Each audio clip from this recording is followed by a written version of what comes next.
The Senate will come to order. The senators will please take their seats. Those persons not entitled to the privileges of the floor will please retire to the gallery. The senators and all in attendance will stand and be led in prayer by Delegate Reverend Dr. Luke E. Torian, First Mount Zion Baptist Church, Dumfries, Virginia. Dr. Torian. Good afternoon. Good afternoon. Let us pray. Our Father, we are grateful to you for the many blessings that you have granted to each of us. Our Father, we thank you for the leaders of this Senate. And we pray, dear God, that you will continue to provide guidance and direction for each of our senators as they do the work on behalf of the Commonwealth.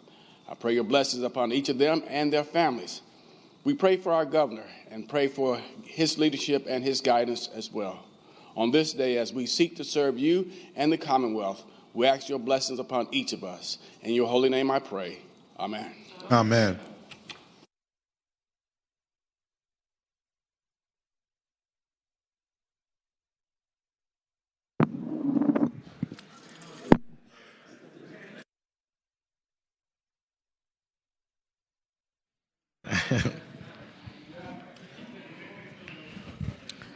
Ready to go? Right. The clerk will call the roll. All those present will vote aye. The clerk will close the roll. You have a quorum, Mr. President. Thank you. Senate Journal for Tuesday, January 16th, 2018. The senator from Augusta, Senator Hanger, moves that the reading of the journal be waived. All in favor of the waiving of the reading of the journal will record their vote aye. Those opposed, no. Are the senators ready to vote? Have all the senators voted? Do any senators desire to change their votes? The clerk will close the roll. Ayes 35, noes 5. Ayes 35, noes 5. The reading of the journal is waived. The clerk will report any communications from the House of Delegates. I do not have any, sir. The clerk will report any communications from the governor. I do not have any, sir. Now comes the time where we recognize guests here in the gallery. The senior senator from Richmond City, Senator Sturdivant. Good morning, Mr. President. I rise for an introduction. Good morning. Senator has the floor. Thank you, Mr. President. Joining us today in the gallery, Mr. President, are two very special constituents of mine from Powhatan County. Alex Campbell is here with us, joined by his father, Sean Campbell. Alex is a young man in 7th grade at Pocahontas Middle School in Powhatan County, and he joins us here today advocating for Developmental Disabilities Advocacy Day here at the Capitol. And Alex is a very special young man. He's doing and has done a lot of good work to make sure that all children, including those with special needs, are treated fairly and equitably in our schools. And Mr. President, I would ask that we offer Alex Campbell and Sean Campbell the warm welcome of the Senate. I thank the senator. Would Alex and Sean Campbell please rise if you're able? Thank you all so much for joining us here today. We echo the gratitude from Senator Sturdivant for what you are doing. Thank you for your advocacy on such an important set of issues. We're grateful that you're here with us. You're welcome anytime. And I would ask everyone to please join us in extending to Alex and Sean Campbell the warm welcome of the Senate.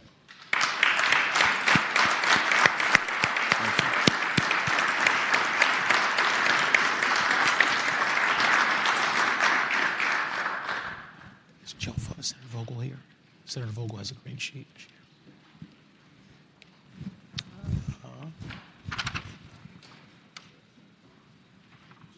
Senator Vogel.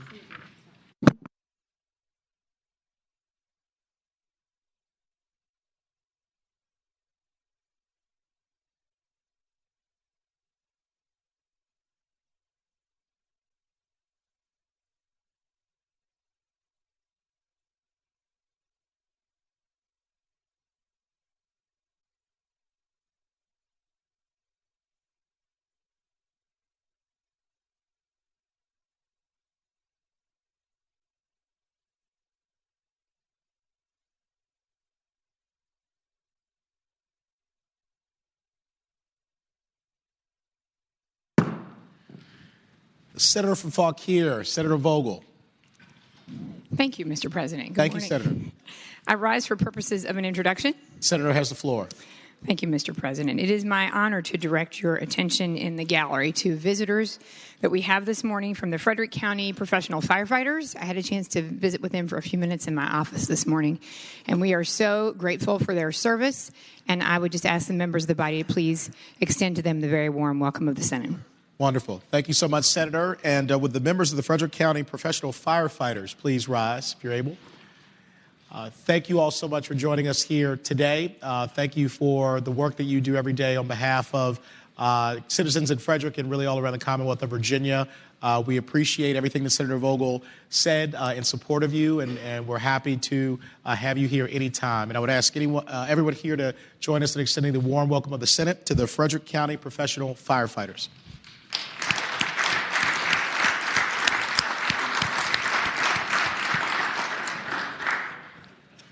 Do any other senators wish to be recognized? Seeing none, resolutions, petitions, and bills are now in order.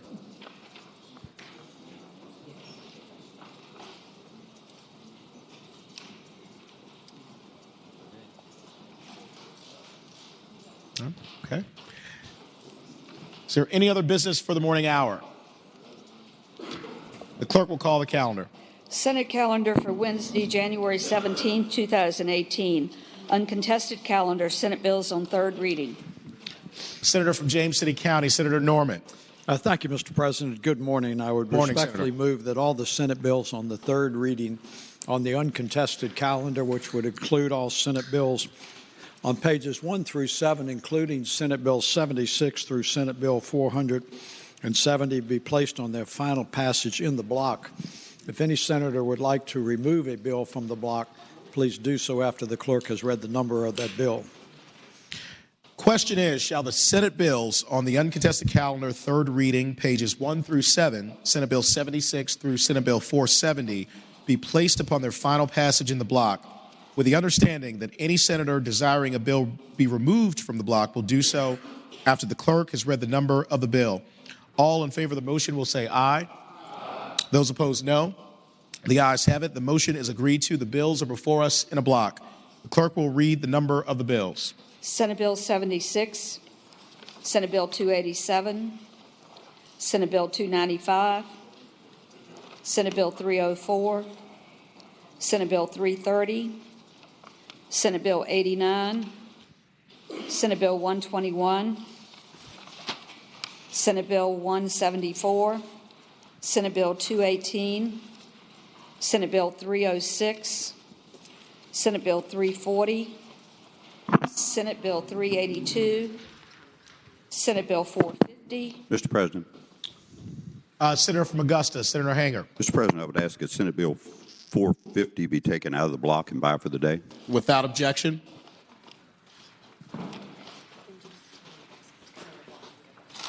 Senate Bill 470. Question is, sorry. Mr. President. Senator Chapin, sorry. Yes. Thank you. Mr. President, could I have Senate Bill 382 come out of the block and go by temporarily? Without objection. Senator from James City County, Senator Norman. Thank you, Mr. President. Directing your attention to page 3 on Senate Bill 121, I would respectfully ask to remove that bill from the block and to pass it by for the day, sir. Without objection.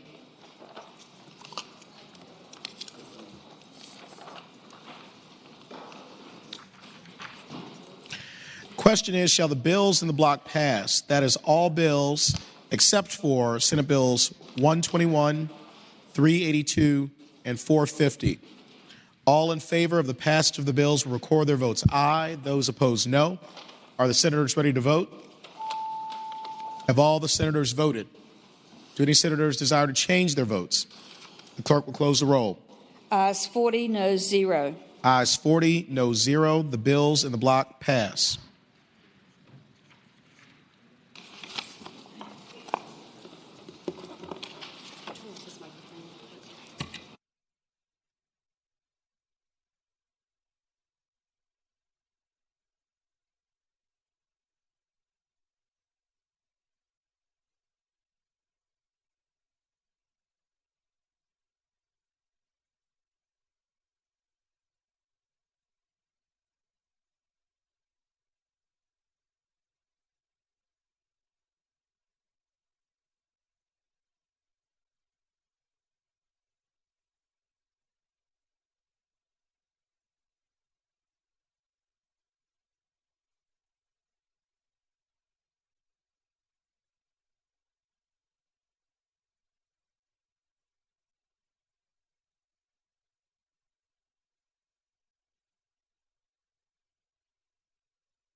Returning to page 6, Senate Bill 382.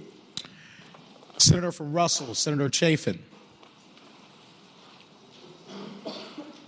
Thank you, Mr. President. I'd ask that the body reconsider the vote by which the bill was ordered to be engrossed and advanced to its third reading. Okay. The question is, shall the vote by which the Senate Bill 382 was approved be reconsidered? Was engrossed in advance, be reconsidered. All in favor of the motion will record their votes aye. Those opposed, no. Are the senators ready to vote? Have all the senators voted? Do any senators desire to change their votes? The clerk will close the roll. Ayes 40, no 0. Ayes 40, no 0. The motion is agreed to. Mr. President. Senator from Russell, Senator Chafin. Thank you. I move that we waive the reading of the floor substitute. Question is, shall the reading of the floor substitute be waived? All those in favor say aye. Those opposed, no. The ayes have it. The reading of the floor substitute is waived. Mr. President, I would move that the Senate agree to the floor substitute. Question is, shall the floor substitute be agreed to? All those in favor say aye. Those opposed, no. The ayes have it. The floor substitute is agreed to. Mr. President, I would move that the senator would mind explaining yes, the bill. I will. What you have here before you represents what has become peace in the valley on this between the wine industry and the beer wholesalers. What this bill does, it codifies the ABC's longtime administrative interpretation of the code section by having wines and beer spirits that are brought to the distributor to come to rest for a period of 4 hours there at the distributorship before they can be passed on to for sale in other places. Thank you, sir. I would move that the bill be engrossed and advanced to its third reading.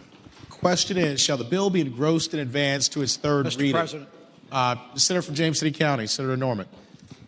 Mr. President, just by point of example, on these floor substitutes that are being offered, sometimes it would be helpful if perhaps the patron would explain what the floor substitute is doing that was not contained in the original bill, so that those of us who perhaps are not as conversant with it would have some idea. Thank you, Senator. Senator from Russell, Senator Chafin.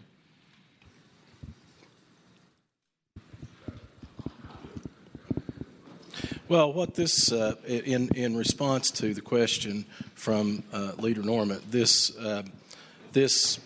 substitute exempts the wine license issuers pursuant to 4.1207.1 from the requirements set forth in Clause 2 of the bill.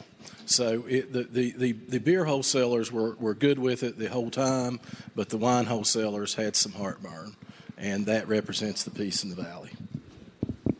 Thank you, Senator. Senator from Augusta, Senator Hanger. Okay, out of the queue. Senator's motion on the floor is, yes. So the motion on the floor is to engross and advance. Question is, shall the bill be engrossed and advanced to its third reading? All those in favor say aye. Opposed, no. The ayes have it. The bill is engrossed and advanced to its third reading.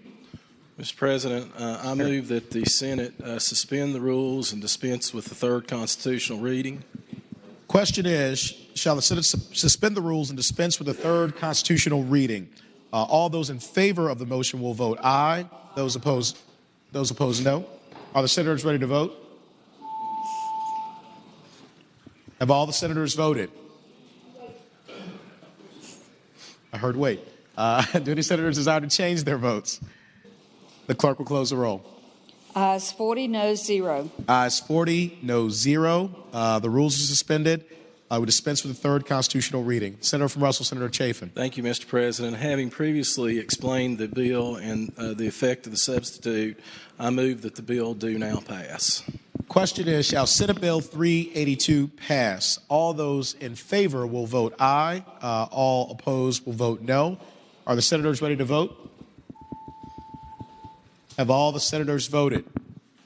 Do any senators desire to change their votes? The clerk will close the roll. Ayes 40, noes 0. Ayes 40, no 0. Senate Bill 382 passes. Regular calendar, Senate bills on third reading. Senate Bill 36, a bill relating to weekend jail time. The senator from Franklin, Senator Stanley. Good afternoon, Mr. President. Good afternoon, Senator. Thank you, sir. I move that Senate Bill 36 pass, and speaking to that. Senator has the floor. Thank you, Mr. President. Ladies and gentlemen of the Senate, Senate Bill 36 is a bill that has been seen by this body before.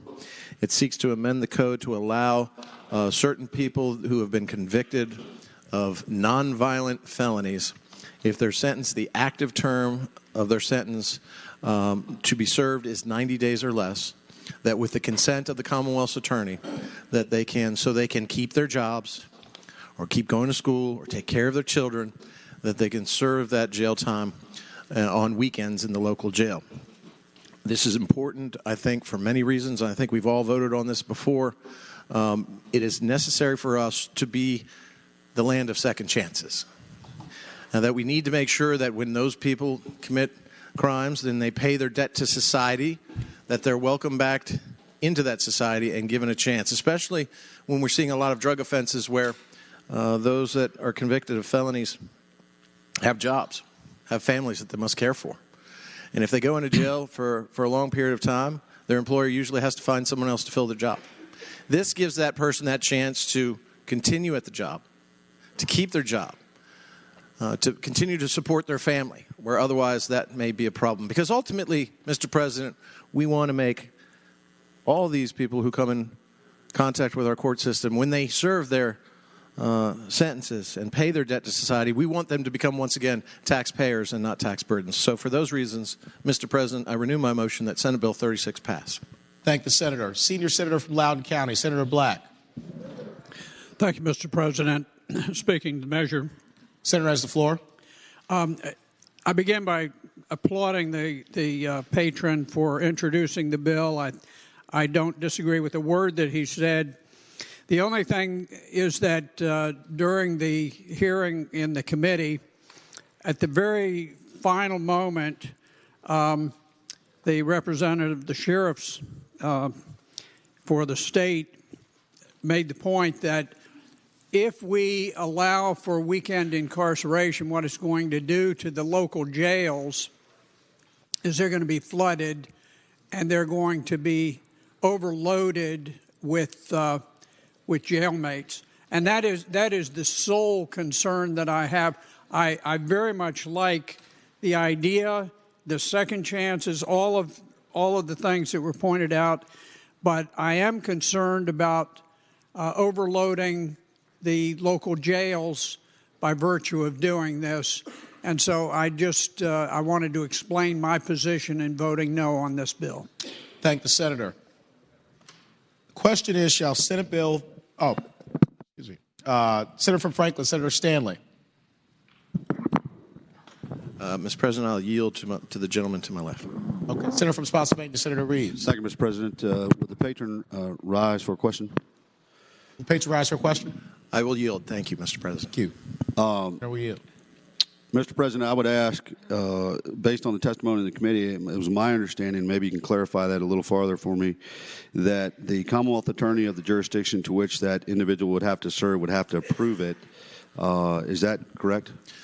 Mr. President, I would answer the gentleman by saying that's exactly correct. That is in the bill. So what we're doing is we're dealing with a case-by-case basis to where the Commonwealth's attorney, the defense attorney, and the judge, and most judges are very acutely aware of what the populations are in their local jails, can make these determinations on a case-by-case basis where they feel it is warranted, where the defendant, while serving their sentence, will also be a benefit to the community and also be able to keep their job and also be able to pay their child support or what have you. So I think what this does is it leaves in the discretion of those at that level, at the trial level, to make the decisions for that individual.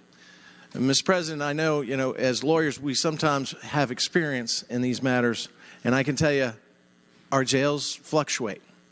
And so I think capacity will be a consideration by that judge and by that Commonwealth attorney based on the information they receive from the sheriff. Thank you. I thank the gentleman. Thank you, sir. Thank the senator. Senator from Russell, Senator Chafin. Mr. Mr. President, I rise to speak in support of the bill. Senator has the floor. I am mindful that throughout this Commonwealth there are different jurisdictions that have different rules with regard to jails and whether or not that they allow the work release programs as the work release provisions are provided for by the localities. And I think that perhaps after the passage of this bill, that perhaps some of the local jail authorities and local jails might well find it in their hearts to embrace the work release provisions, because many of them do not currently allow work release. And if they allow for work release, of course, the time served could be served throughout the week and not just on the weekend, in order to keep people in their good jobs. Thank you, Mr. President. Thank you, Senator. Do any of the senators wish to be recognized? The question is, shall Senate Bill 36 pass? All those in favor will record their votes aye. Those opposed, no. Are the senators ready to vote? Have all the senators voted? Do any senators desire to change their votes? The clerk will close the roll. Ayes 38, noes 2. Ayes 38, noes 2. The bill passes. Senate Bill 61, a bill relating to alcoholic beverage control, confectionery license. The senator from Arlington, Senator Favola. Thank you, Mr. President. I move that the bill pass. And speaking to the motion? Senator has the floor. Thank you, Mr. President. What this bill does is it allows home-based businesses interested in producing confectionery, alcohol-infused confectionery items, which would mean the alcohol would be between 0.5% up to 5%, would allow these home-based businesses to prepare and sell those confectionery items, and they would be consumed off-site. So it's created a confectionery license within the license portion of the ABC code. There would be a fee of $100, although ABC is looking at, is currently reviewing all of the fees associated with ABC-related licenses. Again, this bill came to me from not a constituent, but somebody in the Richmond area who actually, is making confectionery items and would like to move those confectionery items up to alcohol-infused confectionery items. So I ask again that the ladies and gentlemen of the Senate please pass this bill. Thank the senator. Senator from Rockingham, Senator Obenshain. Mr. President, these bills, speaking of the bill, and got a motion, these bills typically don't give me any heartburn, and I'm sure that the confectioner in question wouldn't provide any heartburn either, but we had some discussion of this with, or at least I did, with the chair of Rehab and Social Services and with a couple other members of the committee, and I think there's some misunderstanding about some of the aspects of this bill, so I would respectfully move that this bill be recommitted to the Committee on Rehabilitation and Social Services. The senior senator from Chesapeake, Senator Cosgrove. Thank you, Mr. President. I'd just ask the gentlelady to rise for a question.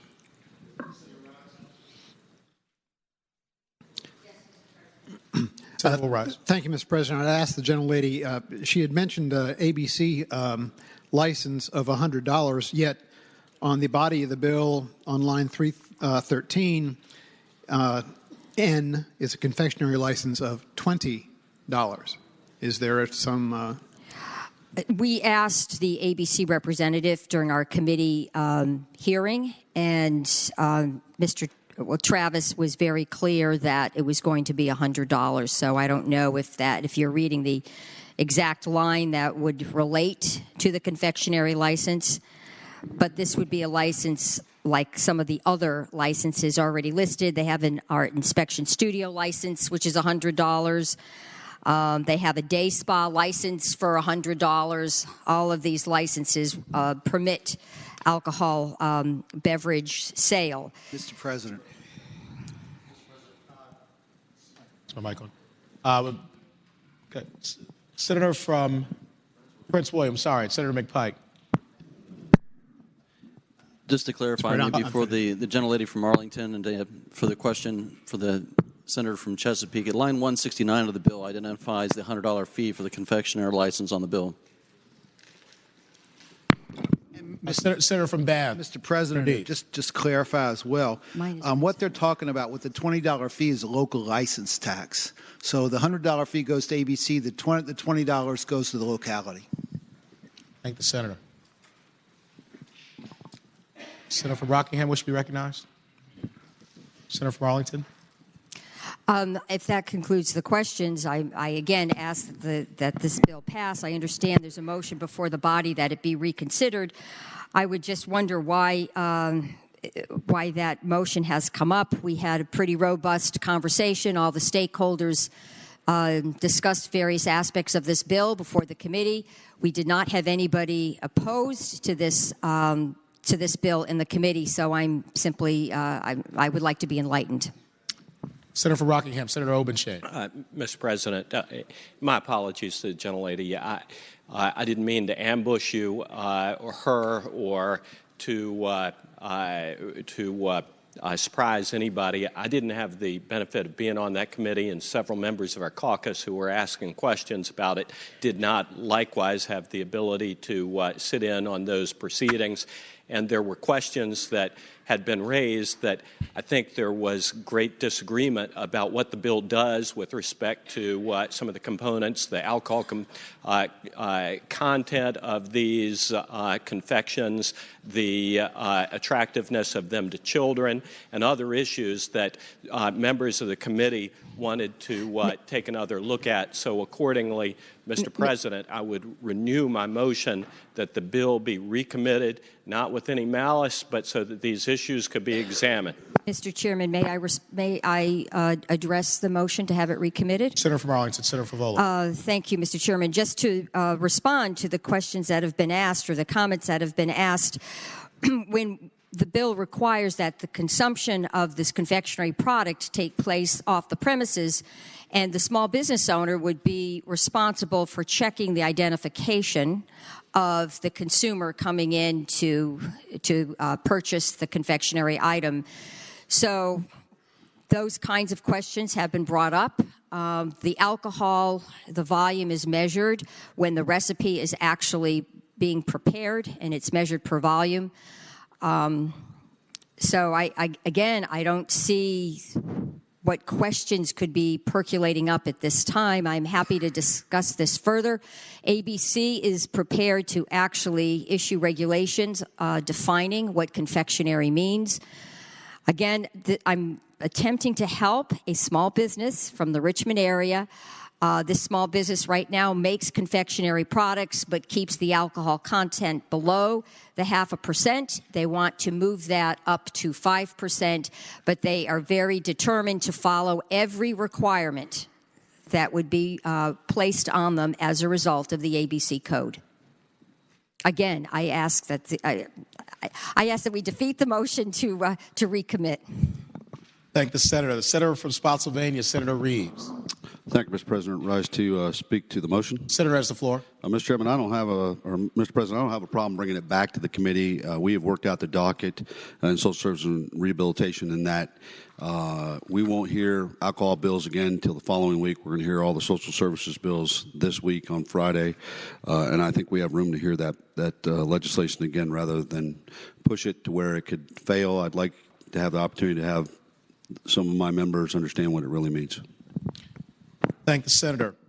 The question is, shall Senate Bill 61 be recommitted to the Committee on Rehabilitation and Social Services? All in favor of the motion will say aye. Aye. Those opposed, no. No. Chair is uncertain. We'll have a recorded vote. Are the senators ready to vote? Have all the senators voted? Do any senators desire to change their votes? The clerk will close the roll. Ayes 21, noes 19. Ayes 21, noes 19. The bill is recommitted to the Committee on Rehabilitation and Social Services. Senate Bill 81, a bill relating to landowner liability, educational activities. Senator from Augusta, Senator Hanger. Mr. President, I would ask that that bill go by for the day. Without objection. Senate Bill 267, A bill relating to sexually violent predator assessment protocol. The senator from Northern Fairfax, Senator Howe. Thank you, Mr. President. I move that the bill pass. And speaking to the bill, Senator has the floor. About 15 years ago, when we set up the sexually violent predator program, we had a really big problem, which was there was no instrument that could evaluate whether or not someone was a sexually violent predator or not. We did the best we could. We said we would use the static 99, which was actually not designed for that purpose, but that was all that there was. Since then, JLARC has studied this issue, and they have recommended that the static 99 not be used. That was in, I believe, 2012. And subsequently, there are more updated instruments that are more accurate. And when you consider the implications of the sexually violent predator program, both for the predator, but also possibly some innocent person who's deemed a predator, plus the cost to the Commonwealth of housing, constructing facilities, providing services, it's pretty important that we send the correct people to that facility. Since what this bill does, and it has the support of both the Department of Behavioral Sciences or Behavioral Health, and as well as the Department of Corrections, and it specifies that they come up with the most scientifically valid, evidence-based instrument for this purpose. And that's what this does. It also extends the period of time that the evaluations can take place prior to the person being transferred from one facility to another. Thank the senator. Question is, shall Senate Bill 267 pass? All those in favor will record their votes aye. Those opposed, no. Are the senators ready to vote? Have all the senators voted? Do any senators desire to change their votes? The clerk will close the roll.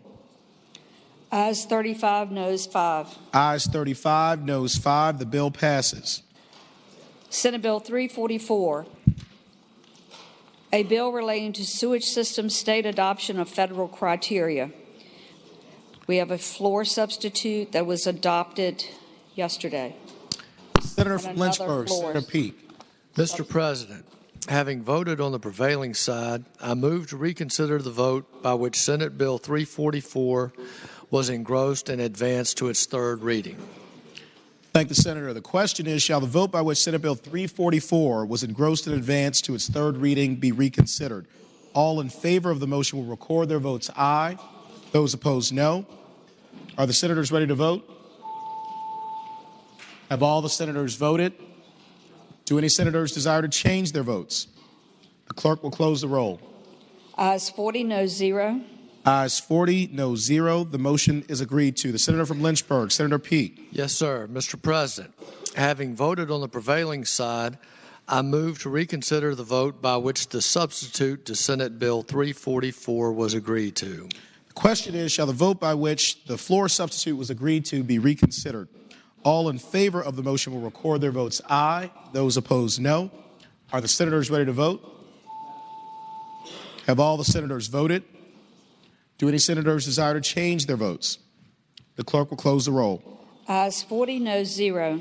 Ayes 40, no 0. The motion is agreed to. The senator from Lynchburg, Senator Peake. Yes, Mr. President. With the recommendation that it be rejected, I move that the floor substitute 1 be agreed to.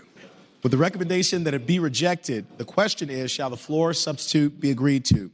All in favor of the floor substitute will say aye. Those opposed, no. No. The noes have it. The floor substitute is rejected.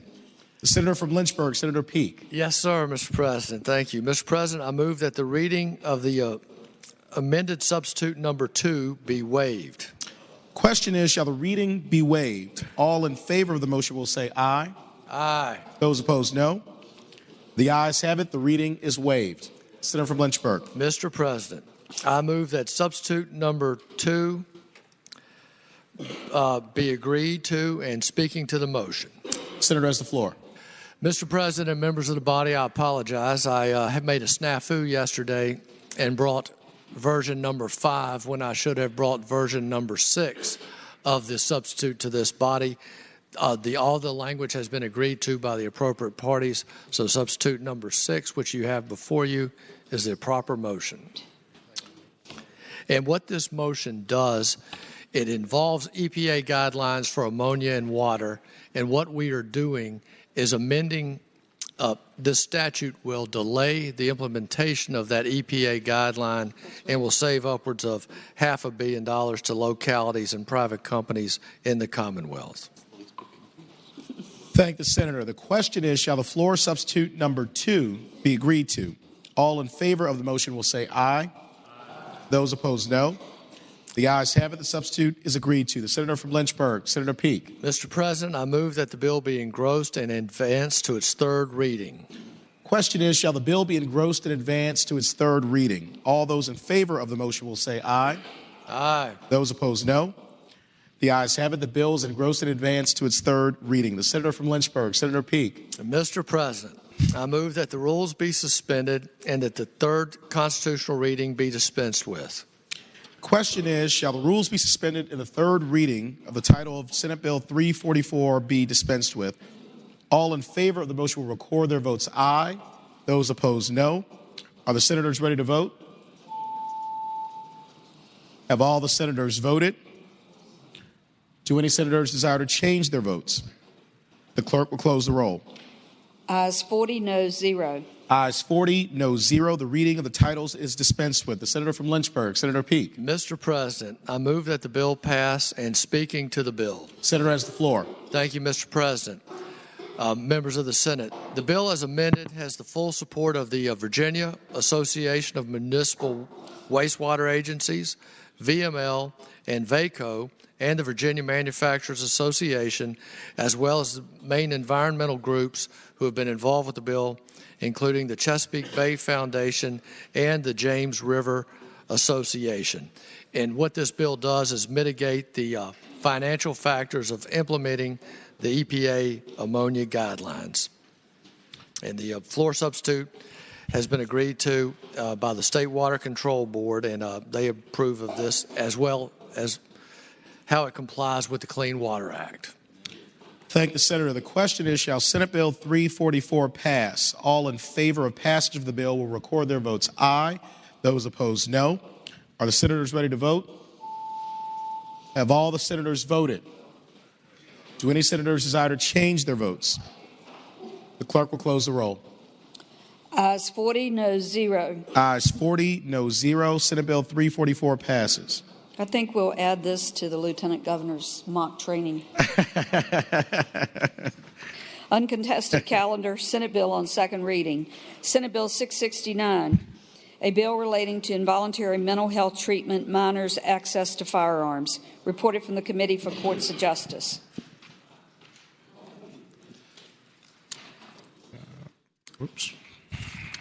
Mr. President. The senator from Bass, Senator Deeds. I move that the bill be engrossed and passed to its 3rd reading. The question is, shall the bill be engrossed and advanced to its 3rd reading? All those in favor will say aye. Those opposed, no. The ayes have it. The bill will be engrossed and advanced to its 3rd reading. Regular calendar, Senate Bill on 2nd reading. Senate Bill 105, a bill relating to grand larceny and certain property crimes threshold. Reported from the Committee for Courts of Justice with a substitute. The senator from Roanoke County, Senator Suterline. Mr. President, I would move the committee substitute be agreed to. The question is, shall the committee substitute be agreed to? All those in favor will say aye. Aye. Those opposed, no. The ayes have it. The committee substitute is agreed to. The senator from Roanoke County, Senator Suterline. Mr. President, I would move that Senate Bill 105 now be engrossed and advanced to its 3rd constitutional reading. Question is, shall the bill be engrossed and advanced to its 3rd constitutional reading? All those in favor will say aye. Those opposed, no. The ayes have it. The bill is engrossed and advanced to its 3rd reading. Uncontested calendar, Senate bills on first reading. The senator from James City County, Senator Norman. Thank you, Mr. President. I move all the Senate bills on the first reading on both the uncontested and regular calendar, which would include all Senate bills on pages 10 and 12, including Senate Bill 318 through Senate Bill 279, that the rules of the Senate be suspended and that the first constitutional reading of the titles be dispensed with. Thank the senator. The question is, shall the rules be suspended and the first reading of the titles of Senate bills on the uncontested and regular calendars, pages 10 through 12, Senate Bill 318 through Senate Bill 279, be dispensed with? All in favor of the motion will record their votes aye. Those opposed, no. Are the senators ready to vote? Have all the senators voted? Do any senators desire to change their votes? The clerk will close the roll. Ayes 40, noes 0. Ayes 40, noes 0. The reading of the titles is dispensed with. The senator from James City County, Senator Norman. Thank you, Mr. President. I would now ask that all the bills be passed by for the day, sir.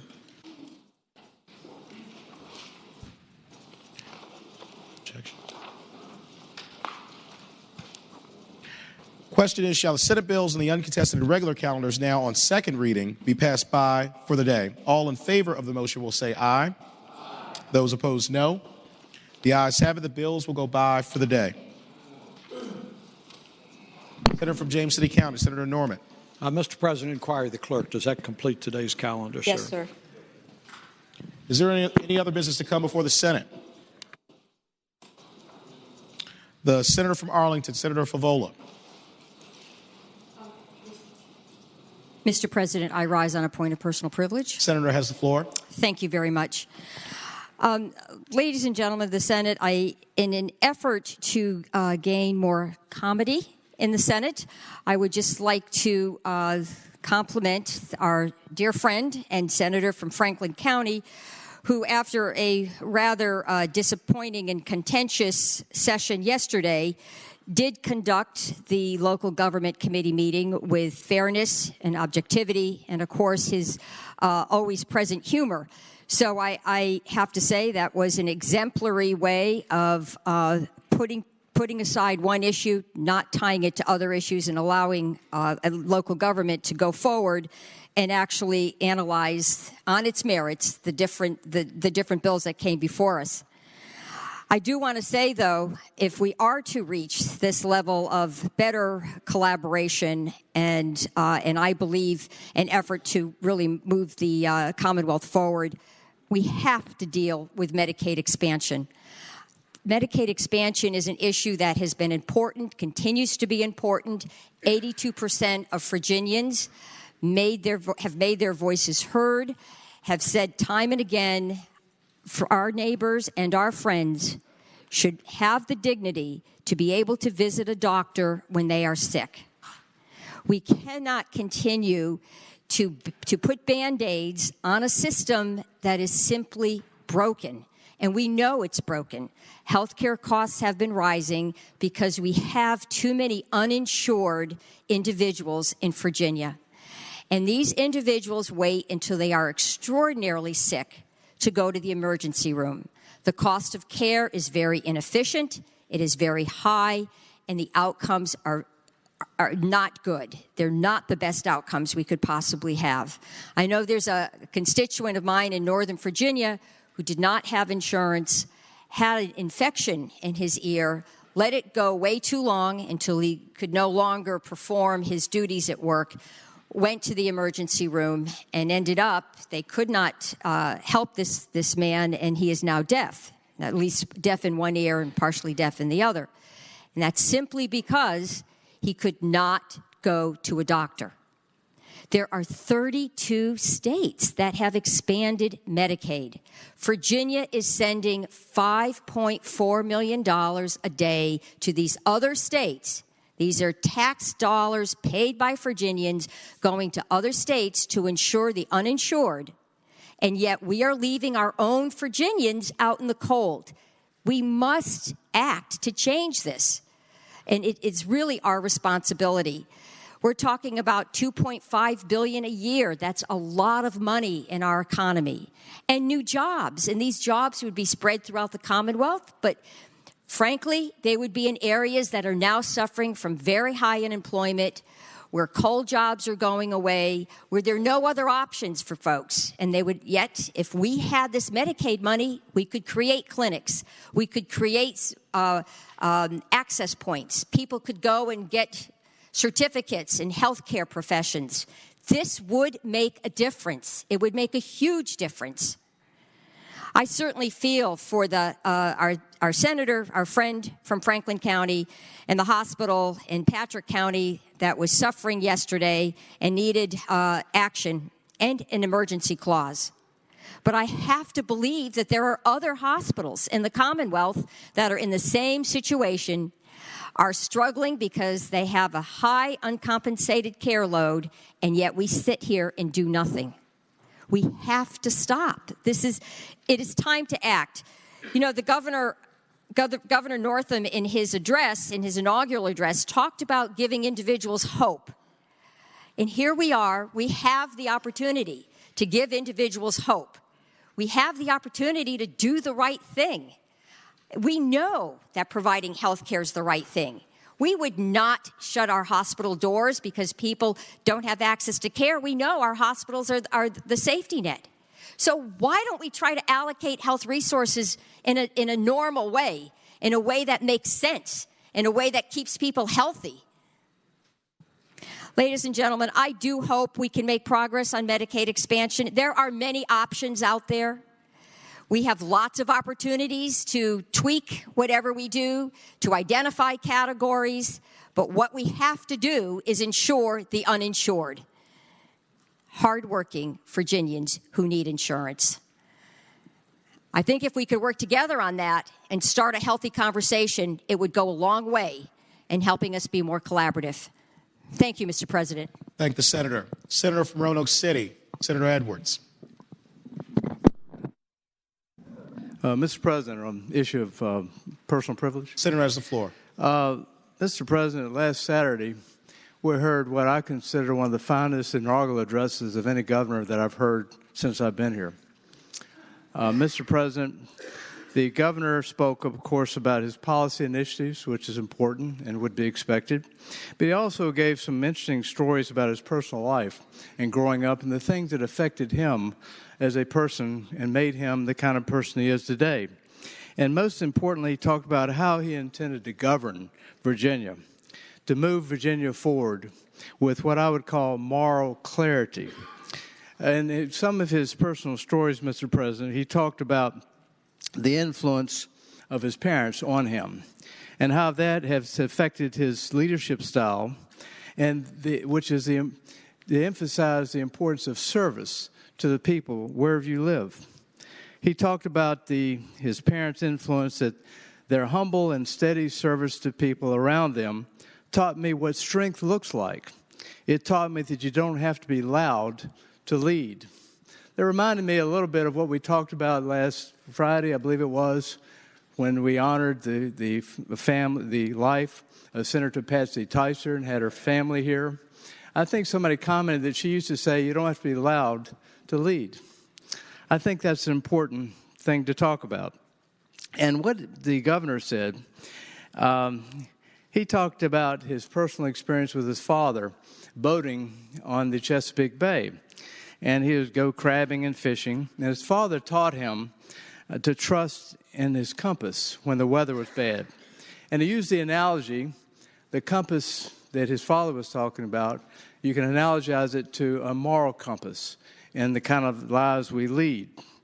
And, of course, is going to VMI and the honor code at VMI and how important that was in shaping him as a person. So in talking about leadership, he talked about service, but also the importance of this moral compass.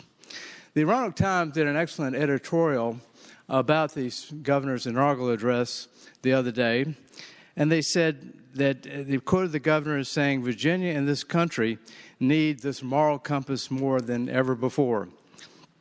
And the governor said that we all have a moral compass in our hearts, and it's time to summon it again because we have a lot of work to do. And the Roanoke Times pointed out that unlike certain other politicians, he called upon us in the very same way that Abraham Lincoln called upon us to appeal to the better angels in our nature. So I think as we go forward, Mr. President, in this session, let's remind ourselves of our personal moral compass and of our obligation to move Virginia forward with a moral compass toward what is best for Virginia. In our deliberations, let us be reminded of a moral compass to lead Virginia forward. Thank you, Mr. President. Thank the Senator. Senator from James City County, Senator Norman. Thank you, Mr. President. I rise for a point of order and then for a point of personal privilege. Senator has the floor. Mr. President, I think that you are doing an extraordinary job in the infantile stages of presiding over the Senate of Virginia, and I want to compliment you on that. Thank you, Senator. I think one of the things that might be helpful, Mr. President, as we are discussing the bills, it might help all of us if you would initially ask for what purpose does the senator rise. And that's not an admonition to you. What it is it helps our members of the Senate orient to what to expect from the senator who's asking to speak. And by the same token, Mr. President, as I pointed out a moment ago, if in fact the senator would explain why she or he is rising and what they intend to address, it would be very helpful.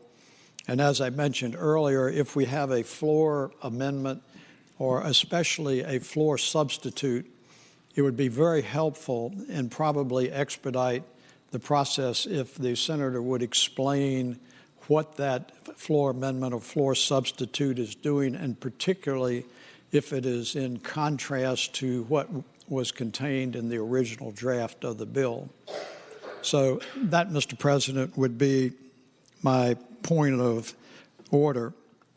Transitioning to a point of personal privilege, I would remind the lady from Arlington that I consider the Senate the repository of humor. And I have said a number of times that I think that when we start to lose our humor, that it is replaced by an edge that can very quickly devolve into some acrimony, which is probably not best served.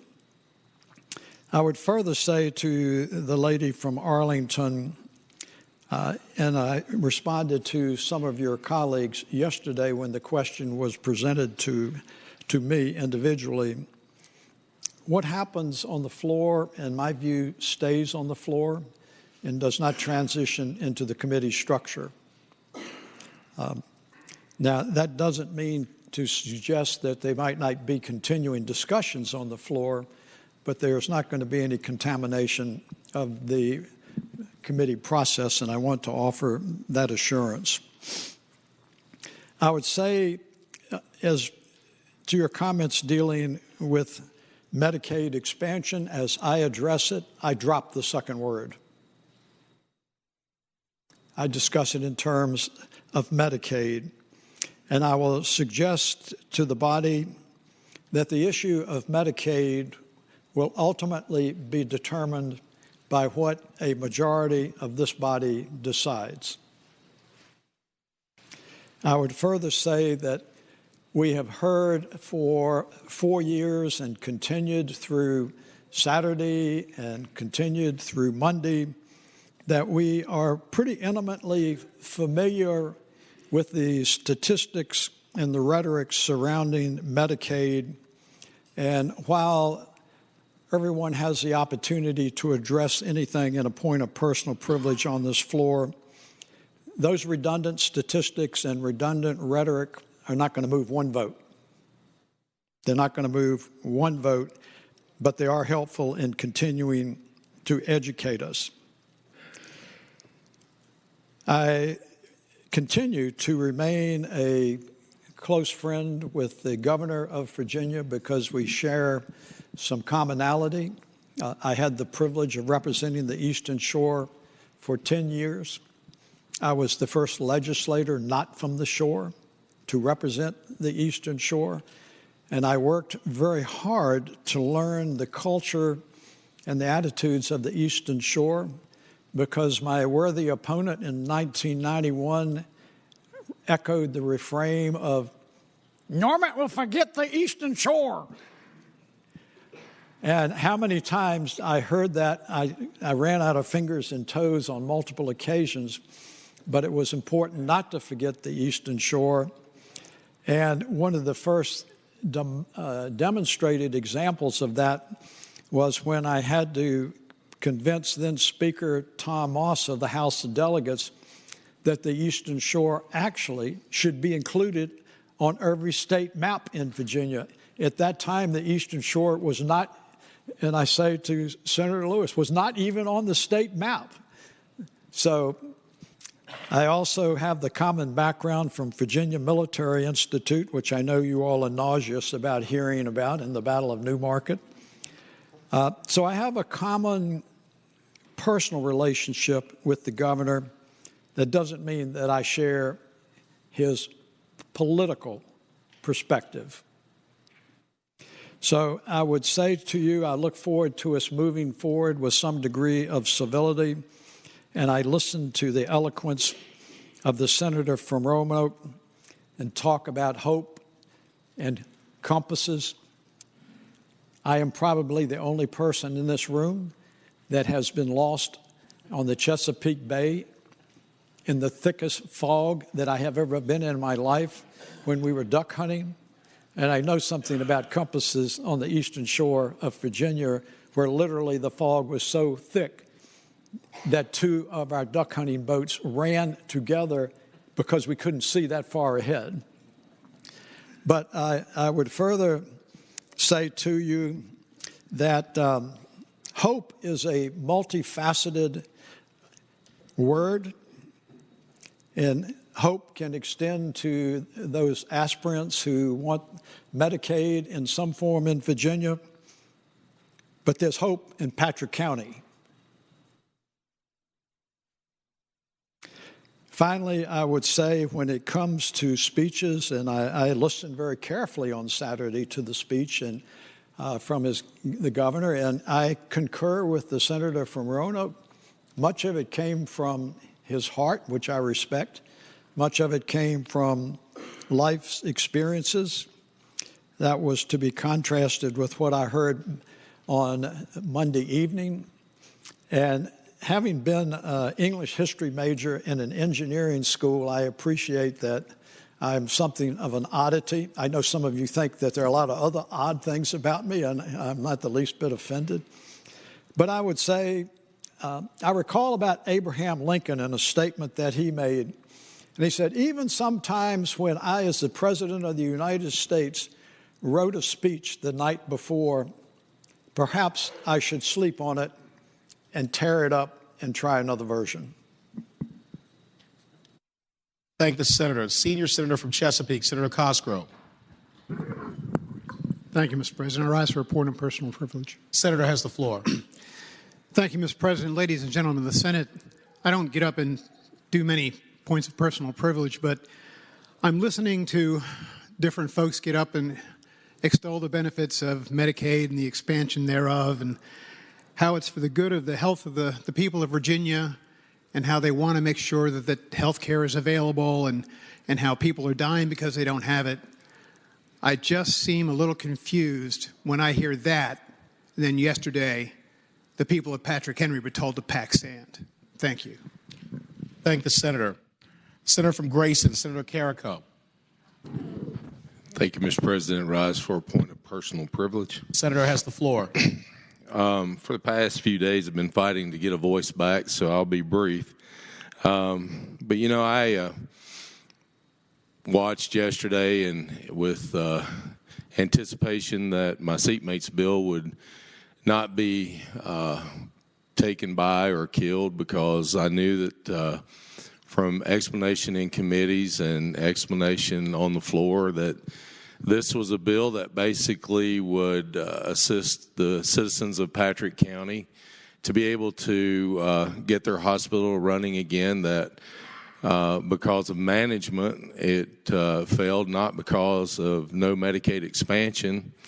And I know that my seatmate is a very entertaining gentleman, and I know that he lets things go very easily, and I appreciate that. But I think that for me, it was really disappointing because I personally was the first trainee ever assigned to Patrick County, and I was assigned there in 1985. And I can tell you that none of us are exempt from, as much as we travel, possibly being in Patrick County and being involved in some type of accident, car accident or whatever. And I can tell you from the experience I had there, the mountainous roads, the nooks and crannies that you got to go through to get in and out of Patrick County, it's not an easy county to get out of. So without a hospital there, that golden 90 minutes that you have from the time you have the accident are pretty much gone. Any doctor can tell you once you've been in a traumatic accident like that, you only have about 90 minutes to get this person and keep them from going into shock and get them to the care that they need in order to save their lives. So you basically took that away from Patrick County, and you base it on Medicaid expansion, and this hospital had nothing to do with that. But when we talk about humor, my seatmate is really good at that. I'm not. On Friday, like I said, I've been battling to get a voice back. But when I got to my office on Friday before leaving to go to Southwest Virginia, a message was delivered to me by my office staff that it was to be relayed to me and the Southwest delegation that if we didn't vote as a bloc to support Medicaid expansion, then there would be nothing taken, or there would be nothing that Southwest Virginia will be getting out of it. Our bills will be gone. We wouldn't get anything.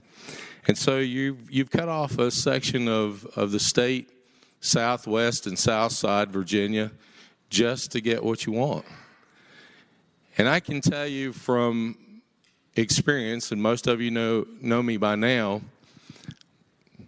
if you want to know humor, intimidation really humors me. It doesn't intimidate me.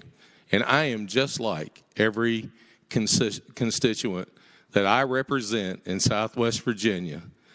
We are not intimidated. And if you want to humor me, send that message back to my office again, because it does not, it will not, and it never will intimidate me, because I don't get intimidated. So if you want to have a serious conversation, then have it. But if you don't bring that to my office. Thank you. Thank the Senator. Senator from Fairfax City, Senator Peterson. Thank you, Mr. President. I rise to speak about professional football. Senator has the floor. Senator has the floor. Thank you, Mr. President, ladies and gentlemen of the Senate. Everyone knows I'm a Redskins fan. I mean, that's I bleed the burgundy and gold. But a little known fact, I married a girl from Cleveland, Ohio, and I got married in Cleveland. And so Cleveland sports teams have always been kind of my backup team to the Washington teams. And so I follow the Cleveland Browns. And just anytime I feel badly about the Redskins, I can always turn on a Browns game and, I feel better. Excuse me, Senator. I thought you said you were going to talk about professional football. Yeah, well, that's exactly. Oh, sorry. All right. Continue. You can do this in the Ohio legislature. But I mention that because this session, my personal legislative record has resembled the Cleveland Browns. I have had 6 bills I've presented so far in committee, and all 6 have been defeated. So I'm 0 for 6. And here's the irony. It's been mostly Democratic votes that have defeated my bills. I had a bill which would have returned hundreds of millions of dollars to ratepayers, hundreds of millions of dollars to ratepayers. I got 1 vote in it. It was the gentleman from King George, my good friend, Senator Stewart. And, I could be discouraged. I could have sort of a dark attitude. But honestly, I always felt if people really wanted to get me out of politics, they'd pass all my bills and find out what bad ideas they were. That would get me out of here. This will not. So I make that point not because I want to say, gosh, I need you to vote for my next bill. I mean, do whatever you want. But because I listen to what's being said on the floor, and there's one thing I know, and I've been in this process a little bit. It's been 17 years since I was first elected, and that is good ideas will eventually become law. I know that. You know that. And it may not have my name on it, and I'm okay with that. There was a president who I admire greatly once said, you can get a lot accomplished if you don't care who gets the credit, okay? His name was Ronald Reagan. And I believe that's the case. Now, I know a good idea is going to become law. It may not happen on the first week of session. It may happen on the 6th week of session. But it's going to happen. Just like I think my good ideas will eventually become law. If not 2018, maybe 2019. So I will simply say if people want to, call up my office and give me a hard time, I'm happy. As I said a long time ago, I may be incompetent, but I'm not a nice guy. So if people want to make me a bad guy, I'm happy to be that person.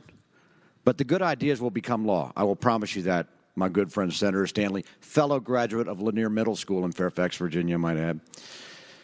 But I will simply say, I will close this. We're all here as a family. We will be here 60 days from now or whenever we adjourn. But the good ideas will become law. I'm confident of that. And I will simply use that as my closing epistle. Thank you very much. Thank the Senator. Senior Senator from Virginia Beach, Senator Wagner. Mr. President, I rise to speak about football. Senator has the floor. And I will be brief because, what is it, the Military Bowl, I remember, and it tweaked my memory when the senator from Fairfax City got up knowing how proud of a University of Virginia graduate that he is. But I can remember it was, 49-7, I believe, Navy beat the University of Virginia just a couple of weeks ago. And I can remember rushing back and seeing a group of UVA fans standing around a bar, and they came up to me and they said, I didn't know Navy was that good. My only response was, I didn't know Virginia was that bad. But having said that, I can assure that the senator from Fairfax City that there will be legislation that talks to refunds of re-regulation of electric generation, that it's working its way through the system, and he will have a chance to vote on that bill shortly, and we will address those issues in the upcoming session. Thank the Senator. Senior Senator from Fairfax, Senator Saslaw. Mr. President, members of the Senate, let me tell you all something. I may never be right, but damn it, I'm never in doubt. Okay? The events over the last 24 hours, I got to tell you, from what I've seen in the years that I've been in the General Assembly, and I got here in 76, that's 1976, is a drop in the bucket. We've had to separate legislators on the floor here and down the House. We had a majority leader who went after a guy who gave the opening prayer because that opening prayer was nothing but essentially calling us all crooks. And if Richard Holland and I hadn't grabbed him over there would have been a fist fight on the floor between the majority leader and the minister that gave the opening prayer. Okay? And so let me tell you, this is a pimple on the you-know-what, and it means nothing. We'll get everything done. We'll get stuff worked out. No matter what happens, we'll get out of here in 60 days. Most of the bills will get through, and you won't even remember what happened yesterday. Sometimes when things don't go your way, there's a tendency to get real hot under the collar. I understand that. But let me tell you, there's nothing that I didn't see or I haven't heard that I haven't seen and heard 100 times since I've been here. And trust me, we'll get through it. Thank you. Thank the Senator. Is there any other business to come before the Senate? The clerk will report any announcements on the desk. Today, Wednesday, January 17th, the Committee for Courts of Justice will meet 15 minutes after adjournment in Senate Room A in the Pocahontas Building. The Committee on Transportation will meet 15 minutes after adjournment in Senate Room 3 in the Capitol. The Finance Subcommittee on Transportation will meet at 4 p.m., 5th floor, Subcommittee Room number 1. Senators Wagner, Saslaw, Newman, Carrico, Barker, and Donovan. The Rural Caucus will meet at 5 p.m. at the 5th floor, Subcommittee Room number 2. Tomorrow, Thursday, January 18th, the Committee on Education and Health will meet at 8 o'clock a.m., Senate Room A in the Pocahontas Building. The Finance Subcommittee on Capital Outlay and General Government will meet at 8 a.m., 5th floor, Subcommittee Room number 1. Senators Norman, Saslaw, Hanger, Lucas, Ruff, Wagner, McDougall, Vogel, Obenshane, and Dance. The Hampton Roads Caucus will meet at 8 a.m. in the 5th floor, Subcommittee Room number 3. The Republican Caucus will meet at 11:30 a.m. in Senate Room 2. The Democratic Caucus will meet at 11:30 a.m. in Senate Room 1.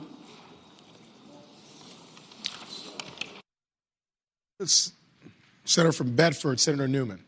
Mr. President, I rise for a brief announcement and then to a motion. Senator has the floor. Mr. President, as the clerk has indicated, we have changed our education health meeting from tomorrow from 8:30 to 9. I know that's a little tougher, but if everyone could join in, it would be helpful. Mr. President, with that, I move that the Senate do now adjourn until 12. Senator, hold.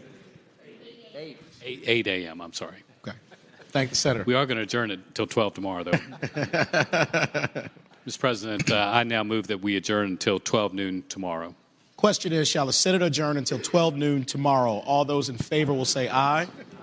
Those opposed, no. The ayes have it. The Senate stands adjourned until 12 noon tomorrow.